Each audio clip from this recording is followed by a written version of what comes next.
Welcome to Samba Samba. Enjoy the video. You start by confirming the power supply can handle the GPU's draw and why that matters. Insufficient amps causes instability and crashes. Once done, open the case and identify the exact connector types on the card, 6-pin, 8-pin, or combinations, and then trace matching cables from the PSU. Make sure you unplug the system from mains and ground yourself to prevent electrostatic damage.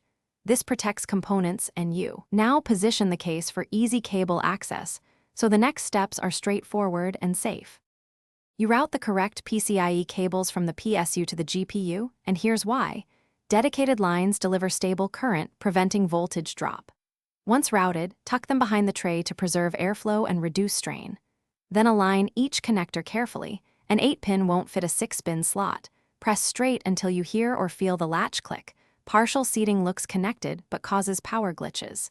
If your PSU uses modular cables, double-check each cable's orientation at the modular hub before final seating.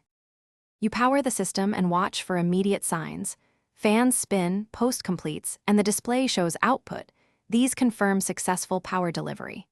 Once booted, use BIOS or OS tools to monitor 12V stability and GPU temperatures. Spikes indicate connection or PSU issues. If nothing happens, shut down, unplug, and reseat the connectors firmly.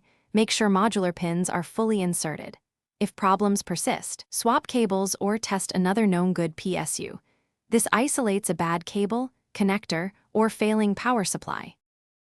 Thanks for watching. Consider subscribing if we helped you.